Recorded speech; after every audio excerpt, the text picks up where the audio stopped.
In bad weather or times of peak traffic flow, it will be most unlikely that you will be able to fly a straight-in approach to an aerodrome.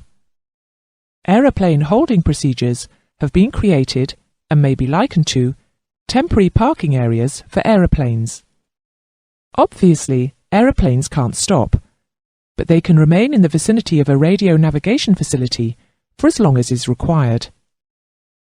The majority of arrivals will start from a holding pattern where the aeroplanes are stacked up, with the necessary vertical separation applied.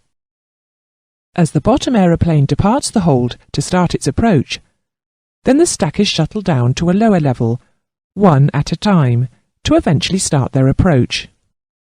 Holding is a procedure you will become very familiar with, and will form an important part of your ability to demonstrate that you can fly the aeroplane, maintaining height to the required standard, and navigating with reference to VOR and NDB navigational aids. Deviating from any in-flight holding procedure would incur the risk of excursion beyond the perimeters of established holding areas, established in accordance with PANS OPS. The shape and terminology of a holding pattern is shown here.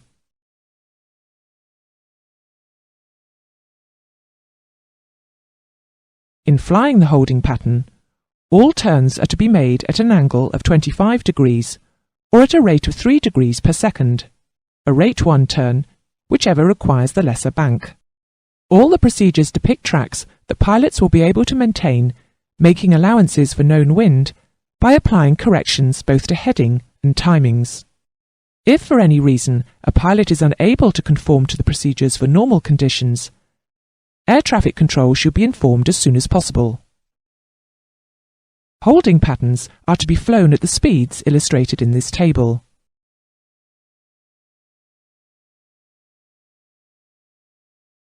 There are 3 methods of joining a holding pattern based upon the heading of the aircraft as it approaches the holding fix. These joining methods are more commonly known as entry procedures or entry sectors. Each sector has a 5-degree overlap, within which the pilot has the choice of either of the adjacent sectors.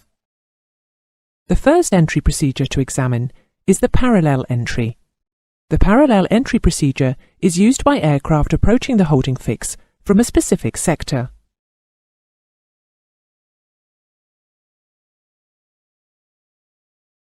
This sector is an arc 110 degrees wide, starting from a line parallel to the inbound segment of the hold. Therefore, in the example on screen, all aircraft arriving with a heading from 090 degrees to 200 degrees will use the parallel entry procedure. The procedure follows that when the aircraft arrives overhead the fix, the pilot changes heading to parallel the inbound track of the hold. This track is maintained for 1 minute, depending on the hold, after which the pilot turns towards the hold for a rate 1 turn, so that the aircraft either goes direct to the fix or it captures the inbound segment. On reaching the fix, the pilot will fly the normal holding pattern, as shown. In fact, with the 5-degree overlap, a Sector 1 parallel join is permissible on all headings from 085 clockwise up to and including 205.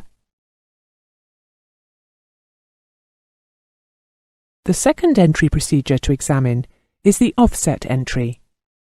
This sector is an arc 70 degrees wide, starting from a line parallel to the inbound segment of the hold, angled away from the holding side.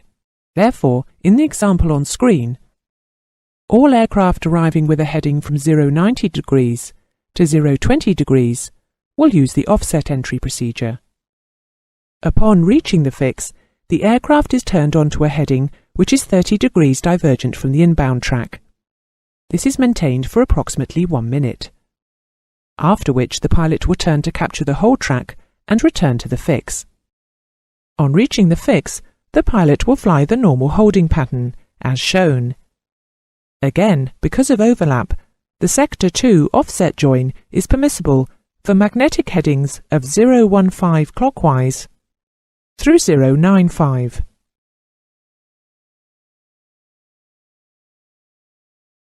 The third entry procedure to examine is the direct entry procedure. This entry sector is an arc 180 degrees wide and covers the remaining area of approaches to the fix. Therefore, in the example on screen, all aircraft arriving with a heading from 200 degrees to 020 degrees will use the direct entry procedure.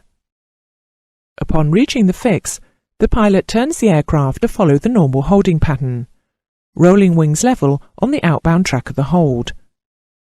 Again, and this is the most likely scenario, especially for student pilots, the Sector 3 direct join is permissible for magnetic headings of 195 clockwise through 025. This completes the 3 entry procedures to a hold. Holds do vary in their orientation, segment length, speed and direction, so be familiar with the holds at the arrivals area of your planned and alternate destinations. The still air time for flying the outbound entry heading should not exceed 1 minute if at or below 14,000 feet, or 1.5 minutes if above 14,000 feet.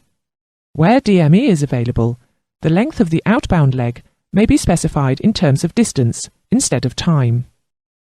Having entered the holding pattern on the second and subsequent arrivals over the fix, the aeroplane is turned to fly the outbound track, which will most appropriately position the aircraft onto the inbound track.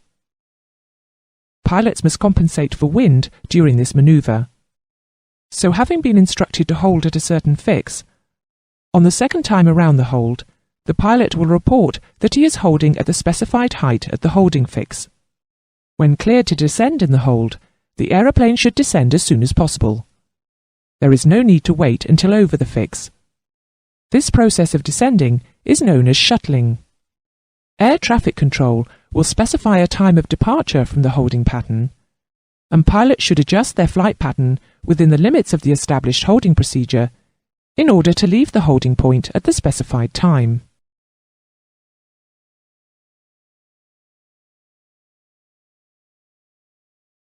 A holding pattern is cited with specific bounds and contains the basic holding area and the entry area. The basic holding area at any particular level is the airspace required at that level to encompass a holding pattern based upon allowances for the aircraft, speed, wind effect, timing errors, and holding fix characteristics. Entry to this area includes the airspace required to accommodate the specified entry procedures. A buffer area surrounds this and extends 5 nautical miles beyond the boundary of the holding area, within which the height and nature of obstacles are taken into consideration when determining the minimum usable holding level of the holding pattern associated with the holding area. The minimum permissible holding levels are illustrated here and provide appropriate clearance.